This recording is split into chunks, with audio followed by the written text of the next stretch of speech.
ስለ ክርስቶስ ኢየሱስ የሚያስተምርና በንግግሩ በማስተማሩ በጣም ተደንቀውበት በዛው ደግሞ እሱን ወደው እሱን ደግሞ የሚከተሉ እኛ አጵሎስ ነን ደግሞ የሚሉ ሰዎች ነበሩና ክርስቶስ አልተከፈለም ይላል። በጣም አስረግጦ የሚነግረው ሕይወት ተገልጧል፣ አይተናል፣ እኛ ቀምሰናል፣ አርፈንበታል፣ በዚህ ረክተናል ብሎ የሚናገረው ዮሐንስ የሚመሰክረው ለእኛም የሚገልጥልን ምንድን ነው? ህብረት እንድታረጉ ከእኛ ጋር ህብረት እንድታረጉ እኛ ህብረት እያደረገን ያለ ነው ከአባት ጋር ደግሞ ከልጁ ጋር ነው ይላልና በዚህ ላይ የምሰጣችሁ ዓለም እንደሚሰጠው አይደለም። ልባችሁ አይታወቅ አይፍራ። ኢየሱስ ክርስቶስ ጋር ህብረት ስናደርግ አንዱ የምናገኘው ልዩ የሆነ ዓለም ሊሰጠን የማይችለው ሰላም በየትኛው ሁኔታ ውስጥ ብንሆን ሊያረጋጋን የሚችል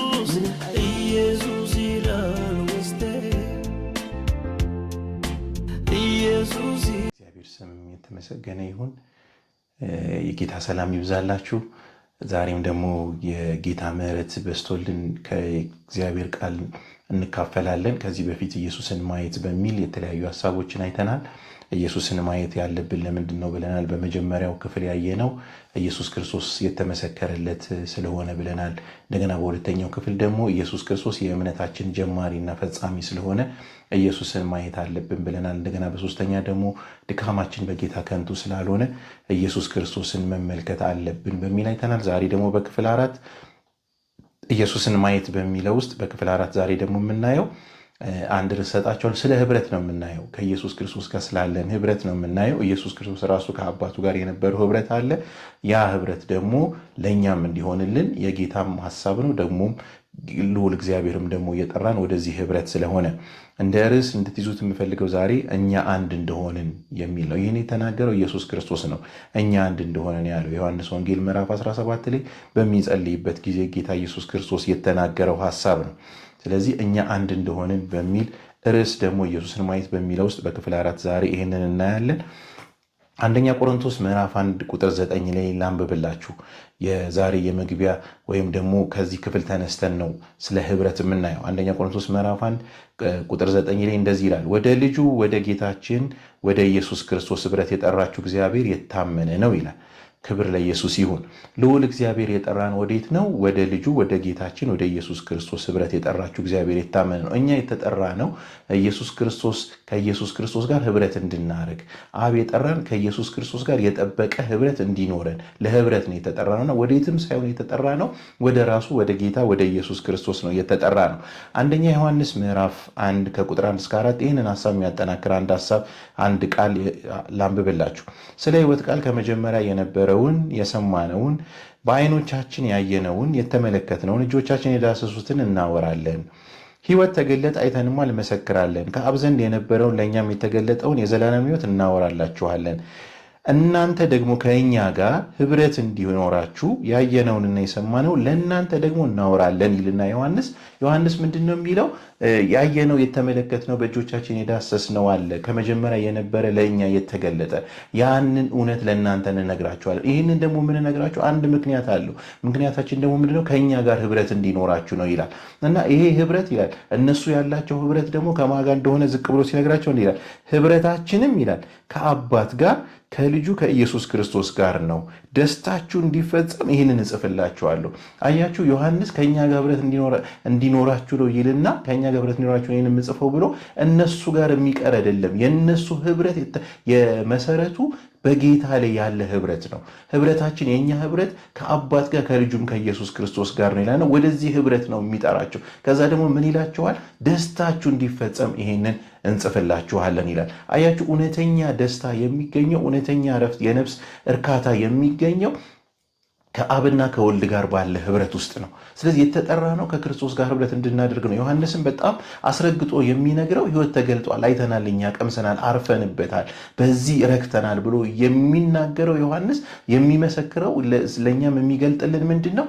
ህብረት እንድታረጉ ከኛ ጋር ህብረት እንድታረጉ እኛ ህብረት እያደረገን ያለ ነው ከአባት ጋር ደግሞ ከልጁ ጋር ነው ይላልና በዚህ ውስጥ ያለው ደስታ እንድናገኝ ይነግረናል። በእውነት ከጌታ ጋር ህብረት በማድረግ ያገኛችሁት ደስታ ይብዛላችሁ። እውነተኛ ደስታ ያገኘ ነው ከጌታ ጋር ህብረት ስናደርግ ኢየሱስ ክርስቶስን ስናገኝ ስለሆነ ምናልባት በህይወታችን ውስጥ በጣም ብዙ አይነት ህብረቶችን አሳልፈን እናውቃለን። ብዙ ህብረቶች በህይወታችን አልፈው ያውቃሉ።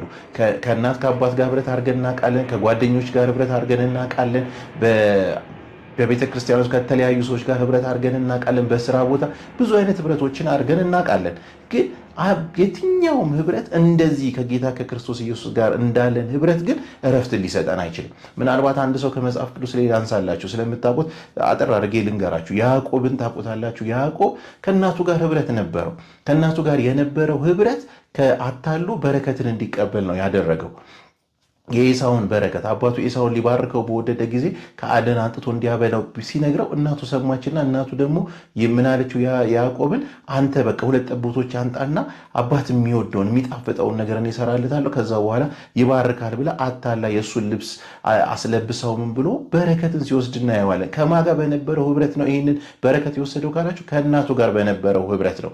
ግን ያ ለያዕቆብ ፍጹም የሆነ እረፍትን አልሰጠውም። አታሎ ያገኘው እንዲያውም ኤሳው ሊገለው ኤሳው ሊገለው እንደፈለገ ደግሞ ስትሰማ ደግሞ እንደገና ወደ ወንድሟ ወደ ላባ ደግሞ እንዲሄድ ታደርገዋለች። ከዛ እንግዲህ እሱ እናቱን አለመስማት አይችልም። የቅርቡ ናት ከእናቱ ጋር ያለው ህብረት። ወደ ላባ ደግሞ ሂድ ስትለው ላባ ጋር ደግሞ ይሄዳል። ከላባ ጋር ደግሞ በነበረው ህብረት ውስጥ ኦልሞስት አብዛኛውን ዓመቱን አብዛኛውን ጊዜውን በጣም በቃ ብዙ ዋጋ በከፈለበት አይነት ሁኔታ ውስጥ ነው ያሳለፈው እና ላባ ጋር ደግሞ በነበረው ህብረት ያገኛቸው ነገሮች አሉ እኮ። ብዙ ከብቶች፣ ብዙ ሀብት አግኝቷል። ከራሔል ጋር ራሔልን አግኝቷል፣ ሚስት ሆነዋለች። ሊያን አግኝቷል፣ ልጆች አግኝቷል። ግን የሚገርማችሁ ነገር ይሄን ሁሉ ነገር አግኝቶ ያዕቆብ ፍጹም የሆነ እረፍት አልነበረውም። ከዛ በመጨረሻ ደግሞ እንደገና ይህን ሁሉ ነገር ካገኘ ከላባ ጋር በነበረው ህብረት ውስጥም ደግሞ ያገኛቸው ነገሮች አሉ። ከሊያ ጋር በነበረው ከራሔል ጋር በነበረው ህብረት ውስጥ ደግሞ ያገኛቸው ነገሮች አሉ።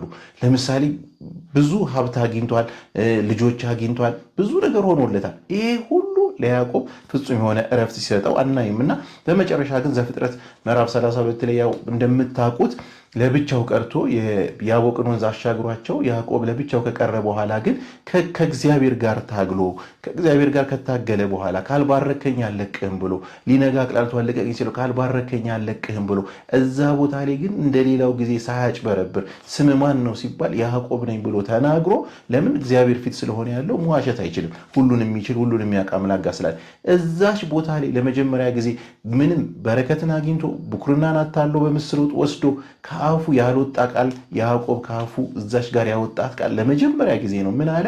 እግዚአብሔርን ፊት ለፊት አየሁታልና ከዛ ደግሞ ምን አለ? ሰውነቴ ድና ቀረቻል።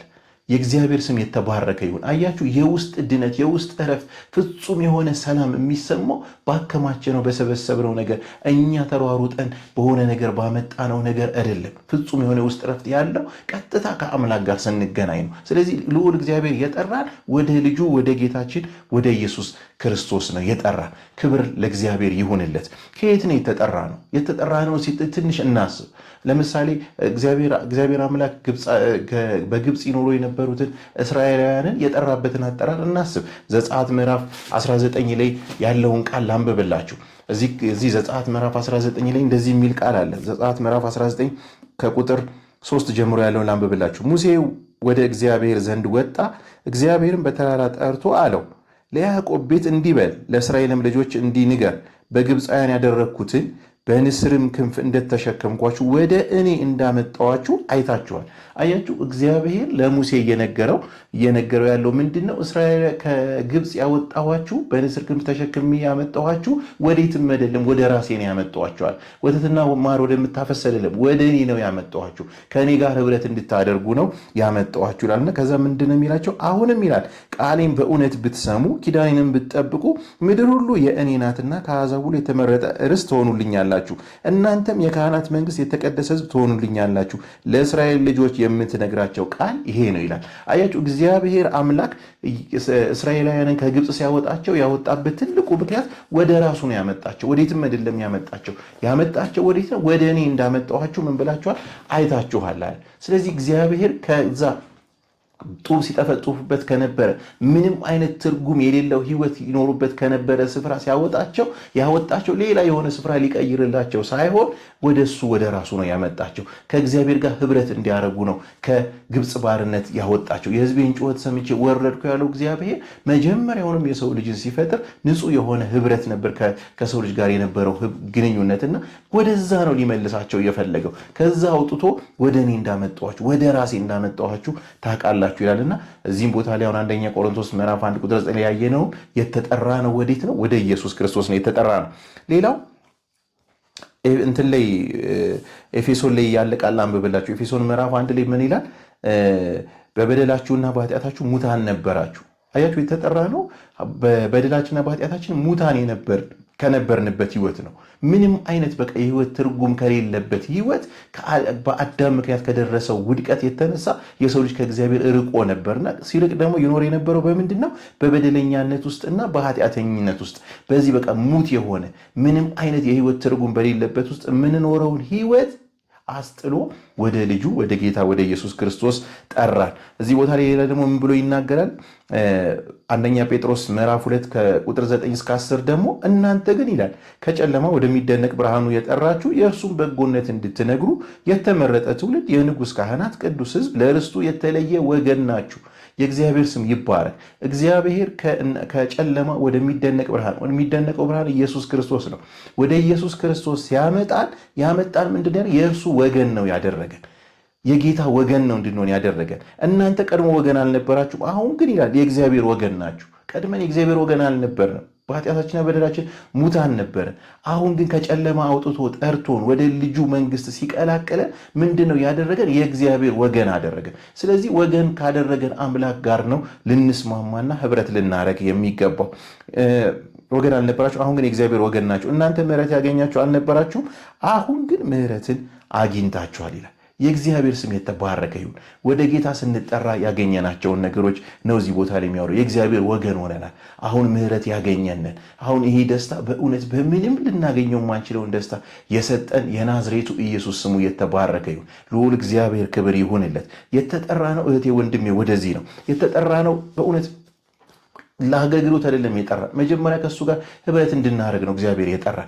መጀመሪያ የጠራን የጸጋ ስጦታ ለመስጠት አይደለም የጠራን ከእሱ ጋር ህብረት እንድናደርግ ነው። ሌላው ነገር ሁሉ ሁለተኛ ነው።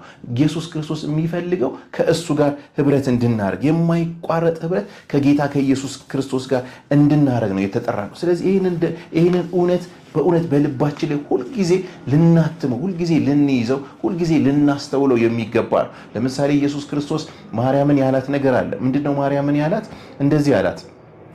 ኢየሱስ በማርያምና በማርታ ቤት የተገኘበትን ታስታውሳላችሁ። ከዛ በኋላ ልክ ማርታ ታረግ የነበረው ነገር ነበር። ምንድነው? በጣም በቃ በአገልግሎት ብዛት እየባከነች በነበረችበት ጊዜ ማርታ በስራ ብዛት ተባክን ነበር። በምትባክንበት ኢየሱስ ክርስቶስ አንድ ነገር፣ ማርያም በዛ ሰዓት ምንድነው ያደረገችው?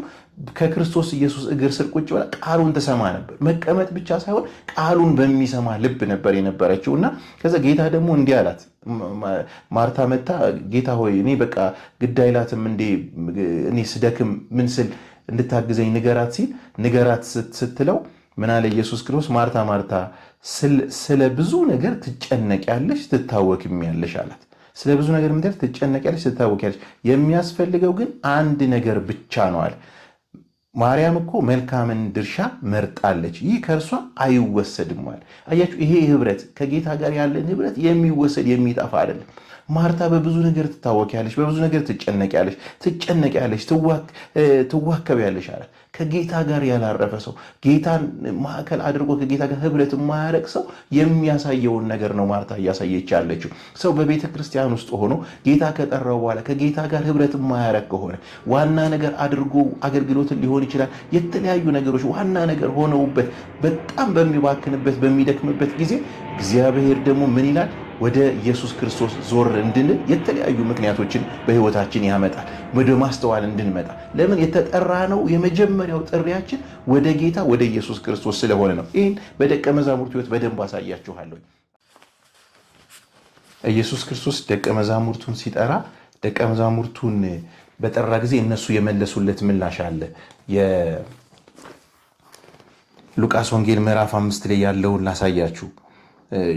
ይሄን ቦታ ታውቁታላችሁ። ኢየሱስ ክርስቶስ ወደ እነ ጴጥሮስ ሲመጣ እነሱ በጣም ሌሊቱን ሙሉ ደክመው መረባቸውን እያጠቡ ነበር ያገኛቸው። ከዛ በኋላ ኢየሱስ ክርስቶስ መረባቸውን ያጥቡ ነበር ይላል። ከታንኳዮቹም የስምዖን ወደ ነበረችው ወደ አንዲቱ ገብቶ ከምድር ጥቂት ፈቀቅ እንዲያደርጋት ለመነው። በታንኳይቱም ተቀምጦ ሕዝቡን ያስተምር ነበር ይላል። ከዛ ኢየሱስ ክርስቶስ ካስተማረ በኋላ መረባቸውን እንዲጥሉ ነገራቸው። ከዛ ጴጥሮስም በቃልህ እጥላለሁ ብሎ በጣም ደክሞ ስለነበረ ግን አንተ ካልክ ብሎ በቃሉ ሲጥል እናያለን። ከዛ በኋላ 2 ታንኳ እስኪሰጥም ድረስ ነው በጣም የሞላው። የሚገርመው ነገር ግን የዘብዴዎስ ልጆች ዮሐንስና ያዕቆብ እንደገና ጴጥሮስም ያደረጉት ነገር መጨረሻ ላይ በጣም ነው የሚገርመው። ጴጥሮስን ምን አለው? ከእንግዲህ አለው ኢየሱስም አለው ስምዖንን አትፍራ፣ ከእንግዲህ ወዲህ ሰውን የምታጠምድ ትሆናለህ አለው። ታንኳቸውንም ወደ ምድር አድርሰው ሁሉን ትተው ተከተሉት ይላል። እዚህ ቦታ ላይ ኢየሱስ ክርስቶስ ላላቸው ነገር ኢየሱስ ክርስቶስ ጴጥሮስን ሲናገረው ዮሐንስም ያዕቆብም አብረው ኢየሱስ ክርስቶስን ምን አሉ ነው የሚለው? ሁሉን ጥለው ተከተሉት ይላል። እንግዲህ ያሰውት የደከሙበት የለፉበት ነገር ነው። ጥሪው የመጣላቸው ከጌታ ከኢየሱስ ክርስቶስ ስለሆነ ኢየሱስ ክርስቶስን ለመከተል ሲወስኑ ሁሉን ጥለው ነው የተከተሉት። ከመጀመሪያ የሚቀድመው ከሁሉ ነገር የሚቀድመው የጠራቸውን ጌታ ማስቀደም ስለሆነ እሱን ተከትለውት ሲሄዱ እናያለን። በሌላ ቦታም ደግሞ የዮሐንስ ወንጌል ምዕራፍ 1 ቁጥር 44 ላይ ፊልጶስን በጠራው ጊዜ ፊልጶስን አግኝቶት ምንድን ያለው? ተከተለኝ ያለ። ምንም ሌላ ነገር እኮ አላለም። ተከተለኝ። በቃ የተጠራ ነው ጌታን እንድንከተል ነው፣ ከእሱ ጋር እንድንኖር ነው፣ ከእሱ ጋር ህብረት እንድናደርግና ፊልጶስ ጌታን ሲከተለው እናያለን፣ ከእሱ ጋር ሲሄድ እናያለን።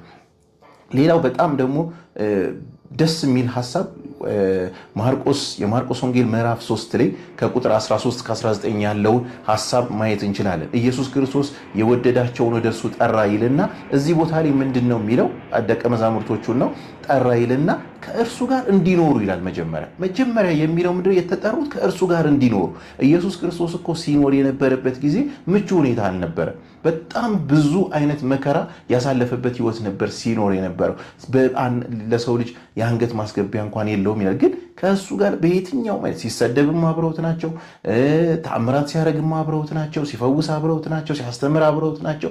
ከእሱ ጋር እንዲኖሩ ነው የጠራቸውና ከእርሱ ጋር መሆናቸው ደግሞ በህይወታቸው ላይ ያመጣውን ለውጥ ሐዋርያት ሥራ ላይ ማየት እንችላለን። አብረው በመኖር ውስጥ ከዛ በኋላ ነው ከእርሱ ጋር እንዲኖሩ ይልና ለመስበክ እንዲልካቸው እንደገና ደግሞ ድውዮችን እንዲፈውሱ ይላል። አጋንንትን ሊያወጡ ስልጣን ይሆንላቸው ዘንድ ይላል። የሚቀድመው ከመስበካቸው በፊት ድውዮችን ከመፈወሳቸው በፊት አጋንንትን ከማውጣታቸው በፊት ግን የሚቀድመው ምንድን ነው? ከእርሱ ጋር እንዲኖሩ ይላል። የማርቆስ ወንጌል ምዕራፍ 3 ከቁጥር 13 ከ19 ድረስ ያለው። አልበዚያ ከክርስቶስ ኢየሱስ ጋር ሳይኖሩ ወደ አገልግሎት ቢሄዱ ብዙ አይነት መከፋፈል በመሃላቸው ሊፈጠር ይችላል። ጌታ ኢየሱስ ክርስቶስ ጋር ግን የቆየ ሰው ይለወጣል። ጴጥሮስን አይታችሁታል። ሲክድ እንኳን መካድ እስከማይችል ድረስ ከጌታ ጋር የነበረው ውሎ አዳሩ በቃ ማንነቱን ቀይሮታልና እየካደ ከእርሱ ጋር ነበረ ስትለው እናያለን። እና ከክርስቶስ ጋር ስንሆን አንዳንዱ ነገራችን ሳናቀው ራሱ ይቀየራል። ከክርስቶስ ጋር ስንሆን ከቃሉ ጋር ስናሳልፍ፣ በጸሎት ስናሳልፍ ህይወታችንን እየሰራው ህይወታችንን እየቀየረው ሳናቀው ክርስቶስን ወደ መምሰል ውስጥ መግባት ይሆንልናል። ከሁሉ በላይ ደግሞ የተረጋጋን ህይወትን ይሰጠናል። ክብር ለናዝሬቱ ኢየሱስ ይሁን። ስለዚህ የጠራቸው ሰዎች ውሳኔያቸው ምንድነው ካላችሁ ከእሱ ጋር ለመኖር የወሰኑ ነበሩ። ዮሐንስ የሚያወራው ይህንን ነው። አይተናል፣ ቀምሰናል፣ የምናወራላችሁ ይህንን ነው ይላል። አይገርም? ስለ ሌላ እኮ ስለ አገልግሎት ስለምን አይደለም ዮሐንስ እያወራ ያለው። ደስታችሁ እንዲፈጸም ይህንን ህብረት ነው የምንነግራችሁ። በዚህ ህብረት ውስጥ ያለውን ደስታ እንድታገኙት ነው ብሎ ይህንን እውነት ሲናገር እናያለን። ክብር ለመንፈስ ቅዱስ ይሁን። ኢየሱስ ክርስቶስ ሲጠራን የጠራን አጠራር በጣም ደግሞ ልናስተውል የሚገባው ከምንም ነገር በላይ እሱን እንድናስቀድመው ይፈልጋል። የማቴዎስ ወንጌል ምዕራፍ 10 ከቁጥር 37 እስከ 39 ድረስ ከእኔ ይልቅ ይላል አባቱን ወይም እናቱን የሚወድ ለእኔ ሊሆን አይገባውም። ከእኔ ይልቅ ይላል ወንድ ልጁን ወይም ደግሞ ሴት ልጁን የሚወድ ለእኔ ሊሆን አይገባውም ይላል። ያያችሁ ኢየሱስ ክርስቶስ ከምንም ነገር በቃ የኛ አጠገባችን አለ ከምንነው ነገር በላይ የበለጠ ከእሱ ጋር ህብረት እንድናደርግ ይፈልጋል። ለምሳሌ ማርታ ኢየሱስ ክርስቶስን ለማስደሰት ነበር በጣም ስትለፋ የነበር። ኢየሱስ ክርስቶስን የምናስደስተው ከእሱ እግር ስር ቁጭ ብለን እንደ ማርያም ከራሱ በተቀበልነው ነገር ነው እሱን ልናስደስተው የምንችለው። ከኛ አመንጭተን ከኛ አፍልቀን ኢየሱስ ክርስቶስን ማስደሰት አንችልም። ያ ጭንቀት ነው የሚፈጥርብን። ያ በረከት ሊሆን አይችልም። ያ ለህዝብ በረከት ሊሆን አይችልም። ለሰዎች እረፍት ሊሆን አይችልም። ከራሱ ግን ከጌታ ከኢየሱስ ክርስቶስ የተቀዳ ከሆነ እንደ ማርያም ከእግሩ ስር የተቀዳ ከሆነ ግን በእውነት ነው የምላችሁ ለብዙዎች በረከት መሆን እንችላለን። ስለዚህ ከጌታ ጋር ባለ ግንኙነት ከጌታ ጋር ባለ ህብረት ውስጥ የሚወጣው ነገር በእውነት ለትውልዳችሁ በረከት ይሁንላችሁ። ከእሱ ጋር ህብረት በማድረግ ውስጥ የእሱ ጠረን ከህይወታችሁ ይፍለቅ። ሌላው ሚኪያስ ላይ ያለ አንድ ቃል አንብብላችሁ። ሚኪያስ ላይ ያለ ቃል እንደዚህ የሚል ቃል አለ። ሚኪያስ ላይ ምን ይላል? ሰው ሆይ ይላል መልካሙን ነግሮሃል። እግዚአብሔር ከአንተ ዘንድ የሚሻው ምንድን ነው? ፍርድን ታደርግ ዘንድ ምሕረትንም ትወድድ ዘንድ ከአምላክ ጋርም በትህትና ትሄድ ዘንድ አይደለምን ይላል። እግዚአብሔር የሚፈልገው ከእሱ ጋር በትውት ልብ እንድንሄድ ነው፣ ከእሱ ጋር እንድንራመድ። ሰው ሆይ መልካሙን ነግሮሃል፣ መልካሙን አሳይቶሃል። ከአንተ ምን ይፈልጋል? እግዚአብሔር ከአንተ የሚፈልገው በትህትና ከእሱ ጋር ምን እንድትል ነው? እንድትራመድ ነው ይላልና የተጠራ ነው። እግዚአብሔር ከህይወታችን የሚፈልገው ምንም ነገር የለም፣ ከእሱ ጋር በትህትና እንድንራመድ፣ ከእሱ ጋር በትህትና እንድንሄድ፣ ከምንም ነገር በላይ እሱን እንድናስቀድመው እግዚአብሔር ይፈልጋል። የእግዚአብሔር ስም የተባረከ ይሁን። ሌላው ግድ ማየት ያለብን ምንድን ነው? ኢየሱስ ክርስቶስ ከአብ ጋር የነበረውን ህብረት እስኪ ጥቂት እንይ። የተጠራ ነው ከጌታ ጋር ህብረት እንድናደርግ ነው፣ ከምንም ነገር በላይ እንድናስቀድመው ነው። ምናልባት የቆሮንቶስ መልእክት ላይ ምዕራፍ 1 ላይ ያለውን ሐሳብ ወደታች ወረድ ስትሉ በመካከላቸው መከፋፈል መለየት እንዳለ ጳውሎስ ይናገራል። አንዳንዶቹ የጳውሎስ ነን ይላሉ፣ አንዳንዶቹ የኬፋ ነን ይላሉ፣ አንዳንዶቹ የአጵሎስ ነን ይላሉ፣ አንዳንዶቹ የክርስቶስ ነን ይላሉ። እና ጳውሎስ ምንድነው የሚላቸው? ክርስቶስ ተከፍሏልን ይላል። ክርስቶስ ወደ ሰው አይደለም የጠራን። ክርስቶስ ወደ ፓስተሮች አይደለም የጠራን። ክርስቶስ ወደ ሆነ አይነት ህብረት አይደለም የጠራን። የጠራን ወደ ልጁ ወደ ጌታ ወደ ኢየሱስ ክርስቶስ ህብረት ነው የሚለው። እግዚአብሔር አብ ሲጠራን ኢየሱስ የጠራን ወደ ራሱ ነው የጠራን። እነ ዮሐንስም እንደነገሩ መጀመሪያ ከአብ ጋር ያለን ህብረት ከተስተካከለ፣ ከኢየሱስ ክርስቶስ ጋር ያለን ህብረት ከተስተካከለ ወደ ጎን ያለው ህብረት ይስተካከላል። ከክርስቶስ ኢየሱስ ጋር ህብረት ስናደርግ ሌላው ጋርም ህብረት ማድረግ እንችላለን። አለበለዚያ ግን ከክርስቶስ ጋር ያለ ህብረት ከተበላሸ በመካከላቸው መከፋፈል ነው የሚሆነው። ግማሹ የኬፋ ነኝ ይላል። ኬፋ ሌላኛው የጴጥሮስ ስም ነው። የአይሁድ ቤተክርስቲያን መሪ ስለሆነ እሱን የሚከተሉ አሉ። እንደገና ደግሞ የጳውሎስ ነን የሚሉ አሉ። የአሕዛብ ቤተክርስቲያን መሪ ነው። እንደገና ደግሞ የአጵሎስ ይላሉ። አጵሎስ ደግሞ በቆሮንቶስ ቤተክርስቲያን ውስጥ ያስተምር የነበረ ነው። ሐዋርያት ሥራ ምዕራፍ 18 እና 19 ወደ መጨረሻ አካባቢ ማየት ትችላለች። ከምዕራፍ 18 ጀምሮ በጣም በእውቀት የበረታ ሰው ነበረ። አጵሎስ በጣም በእውቀት የበረታ ነው። ገልጦ ስለ ክርስቶስ ኢየሱስ የሚያስተምርና በንግግሩም በማስተማሩም በጣም ተደንቀውበት በዛው ደግሞ እሱን ወደው እሱን ደግሞ የሚከተሉ እኛ አጵሎስ ነን ደግሞ የሚሉ ሰዎች ነበሩና ክርስቶስ አልተከፈለም ይላል ጳውሎስ እዚሁ ክፍል ላይ አንደኛ ቆሮንቶስ ላይ ከፍ ብሎ የሚለው የእናንተና የእኛ ጌታ የሚሆን ይላል። አያችሁ፣ አንድ ጌታ ነው ያለን። የእውነት ሰው ኢየሱስ ክርስቶስን የሚከተል ከሆነ በራሱ ሐሳብ ታልፎ አይሰጥም፣ ለራሱ ሐሳብ ታልፎ አይሰጥም። ለዛ ነው ሰው ከክርስቶስ ኢየሱስ ጋር ያለው ህብረት ሲቀር የራሱን ነገር ወደ ማስከበር ይመጣል፣ ወደ ራሱ ለመሟሟት ይጥራል። በቃ መቅበዝበዝ በህይወቱ ይሆናል። ምንም አይነት ፍሬ በህይወቱ ሊገኝ አይችልም። ቤተክርስቲያን ፍሬ ልታፈራ የምትችለው በትክክል ከክርስቶስ ኢየሱስ ጋር ህብረትን ስታደርግ ነው። ቤተክርስቲያን የተጠራችው ሲጀመር የክርስቶስ ናት። ይሄ ህብረት ደም የፈሰሰበት ክርስቶስ ኢየሱስ መስቀል ላይ ራሱን አሳልፎ የሰጠበት። ለዛ ነው ሐዋርያት ሥራ ምዕራፍ 20 ላይ የኤፌሶን ሽማግሌዎችን የኤፌሶን ቤተክርስቲያን ሽማግሌዎች ጠርቶ ሰብስቦ ያላቸው በቃ በገዛ ደሙ አምጦ የወለዳትን ቤተክርስቲያን ያለው በቃ ትጠብቁ ዘንድ እናንተ ጳጳሳትን አርጎ የሾመው እናንተ የሾማችሁ ተጠንቀቁ ብሏል። ለመንጋው ተጠንቀቁ ብሏል። ኢየሱስ ክርስቶስ ደም ያፈሰሰለት ህብረት ነው። ለቅዱሳን ኢየሱስ ክርስቶስ ዋጋ ከፍሎ ነው ወደዚህ ህብረት ያመጣል። ይህ ህብረት ዝም ብሎ አይደለም የመጣው። ኢየሱስ በቃ ላቡ እንደ ደም ነጠብጣብ እስኪመስል ድረስ በጌተሰማኒ ሲጸልይ ታስታውሳላችሁ ሲል የነበረው ሲያወራ የነበረው ነገር እንደዛ ዋጋ የተከፈለበት ነው። ሰው ሆኖ መጥቶ ዋጋ የከፈለበት ህብረት ነው። ለዚህ ነው በጣም የከበረ ህብረት ስለሆነ ቸል ልንለው የማይገባው። ከጌታ ጋር ያለን ህብረት በጣም በጣም ልናስተውልና ትኩረት ልንሰጠው ይገባል። አብና ኢየሱስ ክርስቶስ የነበራቸውን ህብረት ትንሽ ላሳያችሁ። የመጀመሪያው ዮሐንስ ወንጌል ምዕራፍ 11 ከቁጥር 41 እስከ 42 ድረስ ይህንን ሐሳብ ታውቁታላችሁ። አልዓዛርን ባስነሳው ጊዜ ያለውን ልንገራችሁ። እዚህ ቦታ ላይ ምንድን ያለው? ሁልጊዜ እንድትሰማኝ አወቅኳል። ኢየሱስ ክርስቶስ ለምንድን ነው እንደዚህ ያለው ካለች ከአብ ጋር ያለው ህብረት በጣም ፍጹም የሆነ ህብረት ስለነበረው እንደሚሰማው ያውቃል እና ሁልጊዜ እንድትሰማኝ አወቅኩልና ነገር ግን ይላል አንተ እንደላከኝ ያምኑ ዘንድ በዚህ በዙሪያ ስላሉት ስለቆምሁት ህዝብ ተናገርኳል እና ሁልጊዜ እንድትሰማኝ ምን ያለው አውቃለኋል። አልዓዛር ሆይ ና ውጣ ከማለቱ በፊት ቀና ብሎ ይህንን ተናገረ። ሲናገር ሌሎቹ ሰምተውታል። ግን የተናገረበት ምክንያት ምንድነው? አንተ እንደላከኝ ከአንተ ጋር ያለኝ ህብረት የጠበቀ እንደሆነ የአንተን ፈቃድ እያደረግኩ እንደሆነ በመካከላችን ያለው ህብረት ለሌሎቹ ይገለጥ ዘንድ ነው ይህንን የምናገረዋልና ከዛ በኋላ ነው አልዓዛርን ና ውጣ ብሎ የተናገረው። ስለዚህ አብ ከሱ ጋር እንደሆነ ያሳየበት አንዱ ክፍል ነው። ሁልጊዜ እንድትሰማኝ ያውቃለዋል። ስለዚህ ከክርስቶስ ኢየሱስ ጋር የጠበቀ ህብረት ሲኖረ ሁልጊዜ ጌታ እንደሚሰማ በመንፈስ ቅዱስ አማካኝነት ልባችን ሙሉ ይሆናል። ሌላው ደግሞ የምናየው ዮሐንስ ወንጌል ምዕራፍ 17 ቅድም መግቢያችን ላይ እንዳልኳችሁ ከቁጥር 20 እስከ 23 ድረስ ነው። እኛ አንድ እንደሆንን አንድ ይሆኑ ዘንድ ይላል እኔም በእነርሱ አንተም በእኔ ስትሆን በአንድ ፍጹማን እንዲሆኑ ይላል። አያችሁ እዚህ ጋር ስለ አንድነት ነው የሚያወራውና እኛ አንድ እንደሆንን አብና ወልድ አንድ እንደሆንን አንድ ይሆኑ ዘንድ ይላል። ክብር ለኢየሱስ ይሁን። ኢየሱስ ክርስቶስ ከአብ ጋር የነበረውን ህብረት ነው እዚህ ቦታ ላይ በጸሎት የሚያስታውቀን። ሌላ ደግሞ ታስታውሳላችሁ ገና ኢየሱስ ክርስቶስ ከብላቴንነቱ ጀምሮ ከእግዚአብሔር ጋር ህብረት ማድረግ በቃ የመጣበት ትልቁ ዓላማ ወደዚህ ምድር ሲመጣ ከእግዚአብሔር ጋር ህብረት እያደረገ የእሱን ሐሳብ የእሱን ፈቃድ ሊፈጽም ነውና እናቱ ማርያምና ዮሴፍ ተጨንቀው ጥለውት ሄደው ረጅም መንገድ ነው ረጅም ርቀት ነው የሄዱት። የአንድ ቀን መንገድ ነው የሄዱት። ሲመለሱ ግን የ3 ቀን መንገድ ነው የሆነባቸውና በጣም ተጨንቀውና ታውከው ነበር። ከዛ በኋላ ተመልሰው ሲመጡ ግን በጣም ተገረሙ። በቤተ መቅደሱ ሆኖ ይጠይቅ ነበረ። በጣም ተደነቁ። በዛም የነበሩት በጣም ተደነቁና ምን አላቸው? አንድ ነገር አላቸው። ስንፈልግ ሲሉት ለምንድን ነው የምትፈልጉኝ አለ። በአባቴ ቤት ሆን ዘንድ እንደሚገባኝ አታውቁም? ምን አለ?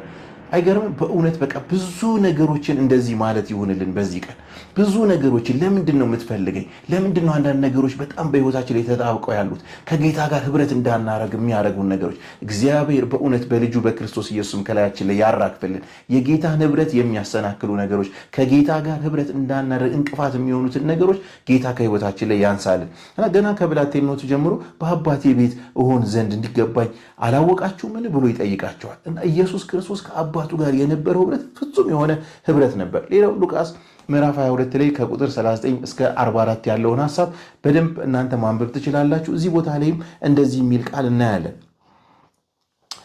ኢየሱስ ክርስቶስ ከአባቱ ጋር የነበረው ህብረት በጸሎት ደግሞ በጣም የሚታይ ነበርና ይሄ የሆነ ወቅት የሚያደርገው አይደለም። ዳንኤል ያደርግ እንደነበረው በቀን 3 ወደ እስራኤል አንጻር መስኮቱን ከፍቶ ይጸልይ ነበር። ዳንኤል ከአምላኩ ጋር ግንኙነት ህብረት ያደርግ ነበር። ኢየሱስ ክርስቶስንም ደግሞ ስለዚህ በጸሎት ውስጥ ደግሞ ከአብ ጋር ስላለው ህብረት ይሄ ክፍል እንደዚህ ብሎ ይነግረናል። ወጥቶም ይላል እንደ ልማዱ ወደ ደብረ ዘይት ሄደ ይልና ደቀ መዛሙርቱም ደግሞ ተከተሉት። ወደ ስፍራውም ደርሶ ወደ ፈተና እንዳትገቡ ጸልዩ አላቸው። ከእነርሱም የድንጋይ ውርወራ የሚያህል ራቀ። ተንበርክኮ አባት ሆይ ብትፈቅድ ይህች ጽዋ ከእኔ ውሰድ፣ ነገር ግን የእኔ ፈቃድ አይሁን የአንተ እንጂ እያለ ይጸልይ ነበረ። ከሰማይ መጥቶ የሚያበረታ መልአክ ታየው ይላል። በፍርሃትም ሲያጣጥር አጽንቶ ይጸልይ ነበር። ወዙም በምድር ላይ እንደሚወርድ እንደ ደም ነጠብጣብ ነበር ይላል። እዚህ ቦታ ላይ የምታዩት ምንድነው? እንደ ልማዱ ይላል። ወጥቶም እንደ ልማዱ ኢየሱስ ክርስቶስ ልማድ ነበረው። ልማድ ያለው የት ነው ካላችሁ የጸሎት ስፍራ ከአባቱ ጋር የሚገናኝበት ህብረት የሚያደርግበት ነበረው። ስለዚህ ኢየሱስ ክርስቶስ ለደቀ መዛሙርቱ እያሳያቸው ያለው ይህንን ነው። እሱ ወደ ስፍራው ደርሶ ይላል። ወደ ስፍራው ደርሶ የሚለው ከአብ ጋር ይገናኝበት የነበረ ይጸልይበት የነበረ ቋሚ ስፍራ እንዳለው ወይም ደግሞ ወደዛ ሁልጊዜ እየሄደ ጸሎትን ያደርግ እንደነበረ እናያለን። እንደዚህ ነው የሚለው። ደቀ መዛሙርቱም ተከተሉት፣ ወደ ስፍራውም ደርሶ ይላል ወደ ፈተና እንዳትገቡ ጸልዩ ያላቸው። ከእነርሱም የድንጋይ ወደ ስፍራው ደርሶ ሲል ሁልጊዜ ያደርገው የነበረ እንደ ልማዱ ስለሚል ሁልጊዜ ያደርገው እንደነበረ እናያለን። ኢየሱስ ክርስቶስ ከአብ ጋር የነበረው ህብረት ክብር ለናዝሬቱ ኢየሱስ ይሁን። ስለዚህ እኛም የተጠራ ነው ወደዚህ ህብረት ነው ከአብ ጋር እንዲሁም ከልጁ ከኢየሱስ ክርስቶስ ጋር ህብረት ልናደርግ ተጠርተናል። ልባችሁን ከሚያወርድ ነገር በእውነት ከእግዚአብሔር ይልቅ የቀደመባችሁ ነገር ተስፋ ያደረጋችሁት ነገር ልባችሁን እየሰበራችሁ ያለ ነገር እግዚአብሔር አምላክ ከህይወታችሁ ላይ ያንሳላችሁ። ፍጹም የሆነ የነፍስ እረፍት ከሚሰጥ ጌታ ጋር ህብረት ማድረግ ይሆንላችሁ። ከጌታ ጋር ሌላው የምናየው ከጌታ ጋር ህብረት ስናደርግ ጌታ ራሱ የተናገረውና የሚሆኑልን ነገሮች አሉ። የመጀመሪያው የተለየ ሰላም እናገኛለን። ከጌታ ጋር ህብረት ስናደርግ የተለየ ሰላም። ዮሐንስ ወንጌል ምዕራፍ 14 ቁጥር 17 ላይ እንደዚህ ይላል፣ ሰላምን እተውላችኋለሁ፣ ሰላሜን እሰጣችኋለሁ። እኔ የምሰጣችሁ ዓለም እንደሚሰጠው አይደለም። ልባችሁ አይታወቅ አይፍራ አለ። ኢየሱስ ክርስቶስ ጋር ህብረት ስናደርግ አንዱ የምናገኘው ልዩ የሆነ ዓለም ሊሰጠን የማይችለው ሰላም፣ በየትኛውም ሁኔታ ውስጥ ብንሆን ሊያረጋጋን የሚችል ምንም አይነት ድምፆችን ብንሰማ እንዳንገመገም የሚያደርግ ሰላም ኢየሱስ ክርስቶስ ሰጥቶናል። ጌታን ስትቀበሉ ያገኛችሁትን ይህንን ሰላም ማስጠበቅ ይሁንላችሁ። ከእሱ ጋር ህብረት እያደረጋችሁ አሁንም በዚህ ሰላም ራሳችሁን መጠበቅ ይሁንላችሁ። ፊልጵስዩስ 4 ላይ የሚለውም ይህን ነው። በጌታ ደስ ይበላችሁ፣ ደግሜ እላለሁ ደስ ይበላችሁ፣ ገርነታችሁ ይላል ለሰው ሁሉ ይታወቅ ይላል። ጌታ ቅርብ ነው። በጸሎትና በምልጃ ከምስጋና ጋር ልመናችሁን በእግዚአብሔር ዘንድ አስታውቁ እንጂ በአንዳች አትጨነቁ። ከዛ በኋላ ምን ይላል? የአእምሮን ሁሉ የሚያልፍ የእግዚአብሔር ሰላም ይላል በክርስቶስ ኢየሱስ ሐሳባችሁንና ልባችሁን ይጠብቃል ይላል። አያችሁ፣ አትጨነቋል፣ አትታወቋል። እንዳንታወቅ የሚያደርገን ቅርብ የሆነው ጌታ ልባችንና ሐሳባችንን የሚጠብቅ ሰላም ይሰጠናል። ስለዚህ ዓለም የማይሰጠውን ሰላም ጌታ ኢየሱስ ክርስቶስ ይሰጣል። ሰላምን እተውላችኋለሁ፣ ሰላሜን እሰጣችኋለሁ። ከጌታ ጋር ህብረት ስናደርግ የምናገኘው የመጀመሪያው ነገር ሰላምን ነው። ሌላው ደግሞ ማቴዎስ 11:28 ላይም እንደዚህ ይላል። እዚህ ላይ ደግሞ የምናገኘው የነፍስን እረፍት እናገኛለን። ማቴዎስ 11:28 ላይ እናንተ ደካሞች ሸክማችሁ የከበደ ሁሉ ወደ እኔ ኑ እኔም አሳርፋችኋለሁ። አያችሁ፣ ኢየሱስ ክርስቶስ እየጠራ ያለው ወደ ራሱ ነው፣ ወዴትም አይደለም እየጠራ ያለው። ወደ እኔ ኑ እኔም አሳርፋችኋለሁ፣ ቀንበሬ በላያችሁ ተሸከሙ፣ ከእኔ ተማሩ ይልና እኔ የዋህ በልቤ ትሑት ነኝ፣ ለነፍሳችሁ እረፍት ታገኛላችሁ። አያችሁ፣ ኢየሱስ ክርስቶስ ሸክም የከበደብንን እኛን ከጠራን በኋላ ሸክማችንን ካቀለለ በኋላ ደግሞ እንደገና ደግሞ የነፍስን እረፍት ይሰጠናል። ከእሱ ስንማር ከእሱ ህብረት ስናደርግ የነፍስ እረፍትን ደግሞ በቃሉ እውነት ውስጥ እናገኛለን። ከቃሉ እውነት ውስጥ ደግሞ የነፍስን ሰላም የነፍስን እረፍት ማንም ሊሰጥ የማይችለውን ነገር ማግኘት ይሆናል። ታገኛላችሁ ነው የሚለውና የጠራን አምላክ ስሙ የተባረከ ይሁን። ማንም በቃ ሸክም የከበደበት ቢኖር ጌታ ኢየሱስ ክርስቶስን የማታውቁ በእውነት ከጌታ ጋር ህብረት እያደረጋችሁ ያልሆናችሁ ወዴትም አይደለም አብም የጠራን ወዴትም አልጠቆመንም፣ ወደ ልጁ ወደ ኢየሱስ ክርስቶስ ነው። ወደ ልጁ ወደ ኢየሱስ ክርስቶስ መታችሁ ሸክማችሁ ይቅለልላችሁ። ወደ ጌታ ወደ ኢየሱስ ክርስቶስ መታችሁ ከእሱ ተምራችሁ ደግሞ የነፍስን እረፍት ማግኘት ይሁንላችሁ። ሸክምን ያቀላል አንድ እረፍት ደግሞ ለነፍሳችን ደግሞ ፍጹም የሆነ እረፍትን ይሰጠናል። ከእሱ አፍ በሚወጣው እውነት በእሱ መገኘት ክብር ለናዝሬቱ ኢየሱስ ይሁን። ሌላው ለዛሬ መጨረሻ ደግሞ ከጌታ የምናገኘው በጣም ወሳኝ ነገር ደግሞ ምንድነው? ከጌታ ጋር ህብረት ስናደርግ መንፈስ ቅዱስን እንሞላለን፣ መንፈስ ቅዱስን እናገኛለን። ዮሐንስ ወንጌል ምዕራፍ 7 ቁጥር 37-39 እንደዚህ የሚል ቃል አለ። ከበዓሉም በታላቁ በኋለኛው ቀን ኢየሱስ ቆሞ ይላል፣ ማንም የተጠማ ቢኖር ወደ እኔ ይምጣ ይጠጣ፣ በእኔ የሚያምን ይላል መጽሐፍ እንዳለ የሕይወት ውሃ ወንዝ ከሆዱ ይፈልቃል ብሎ ጮኸ። ይህንን ግን በእርሱ የሚያምኑት ሊቀበሉት ስላላቸው መንፈስ ተናገረ። አያችሁ፣ ከክርስቶስ ኢየሱስ ጋር ህብረት ስናደርግ ሌላው የምናገኘው መንፈስ ቅዱስን። ማንም የተጠማ ቢኖር ወዴት ይምጣ? ወደ እኔ ይምጣ። ሰው አይደለም መንፈስ ቅዱስን የሚሰጣችሁ ራሱ ኢየሱስ ክርስቶስ ነው። ማንም የተጠማ ቢኖር ወደ እኔ ይምጣ። ጌታ ሆይ መንፈስ ያስፈልገኛል ስንል ከእሱ ጋር ህብረት ስናደርግ በጸሎት ጊዜ ስናሳልፍ በእውነት ጌታ መንፈሱን ይሰጠናል። የሚያረጋጋ መንፈስ፣ ወደ እውነት የሚመራ ነገሮቻችሁን የሚያከናውን እረፍት የሚሰጥ መንፈስ ከጌታ ዘንድ መቀበል ይሁንላችሁ። የተቀበላችሁትን መንፈስ ደግሞ በሱ በእውነት መኖር ይሁንላችሁ። በጌታ በኢየሱስ ክርስቶስ ስም እግዚአብሔር ከእሱ ጋር ህብረት ለምታደርጉ አሁንም በመንፈስ ቅዱስ ኃይል ይሙላችሁ። የእግዚአብሔር ስም የተባረከ ይሁን። ክብር ለስሙ ይሁን።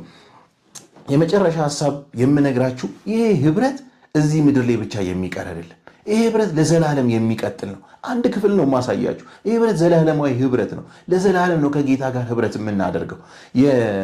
የዮሐንስ ወንጌል ምዕራፍ 14 ላይ ከቁጥር 1-3 እንደዚህ የሚል ቃል አለ።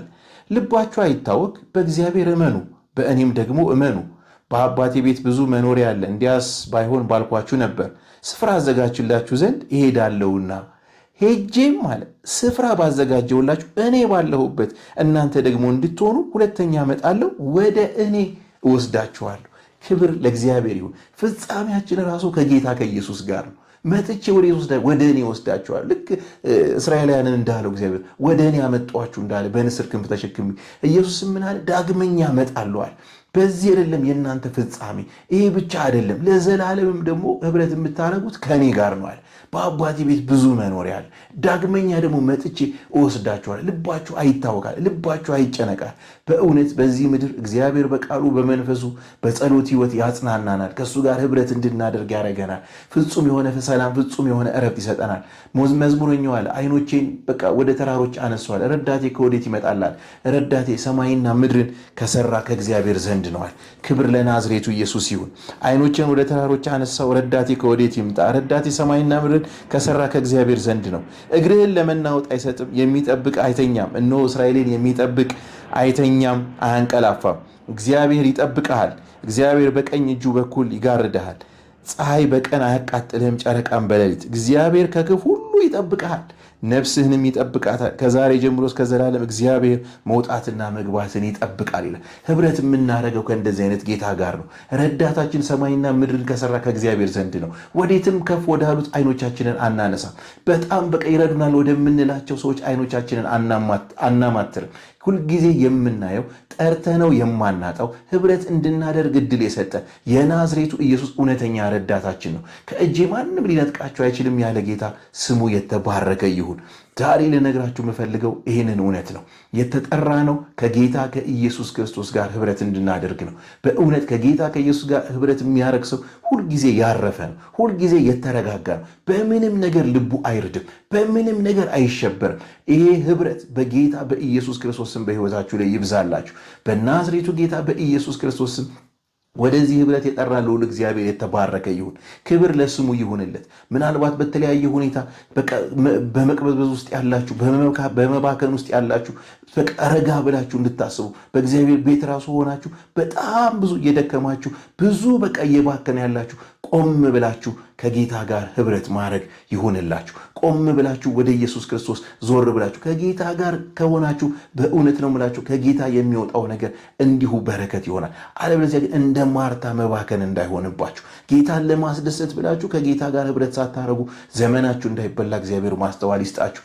ጌታ ኢየሱስ ክርስቶስን እንደ ግል አዳኛችሁ ያልተቀበላችሁ የእውነት ከጌታ ጋር ህብረት የማታረጉ ደግሞ መጽሐፍ እንደሚል ማንም ሸክም የከበደበት ቢኖር ወደ እኔ ይምጣል እኔም ማሳረፋችኋለሁ ብሏል ኢየሱስ ክርስቶስ። ወደ ኢየሱስ ክርስቶስ መምጣት ይሁንላችሁ። በቤታችሁ ያለውን የእውነት ቃል የምትከፍቱበት የምታነቡበትን ማስተዋል እግዚአብሔር ይስጣችሁ። ጨለማ በኢየሱስ ክርስቶስም ከልባችሁ ላይ ይገፈፍ። በጌታ በኢየሱስ ክርስቶስም በምድራችን ላይ ኢየሱስ ክርስቶስ ገኖ ይታይ። በኢየሱስ ክርስቶስም በህዝባችን ላይ ኢየሱስ ገኖ ይታይ። ከጌታ ጋር ያለን ህብረት ለሌላው የሚተርፍበት ዘመን ይሁንልን። ከጌታ ጋር ባለን ግንኙነት፣ ከጌታ ጋር ባለን ህብረት የምናወጣው ነገር ለሌሎች በረከት ይሁንልን። በጌታ በኢየሱስ ክርስቶስም ልዑል እግዚአብሔር በዚህ መንፈስ ይባርካችሁ። በሰማይ በምድር ክብር ለእግዚአብሔር ይሁን። መሻቴ ፊት ነው ከብዙ ሰላሜ ድምፅ ነው ኢየሱስ ይላል ውስጤ ኢየሱስ ይላል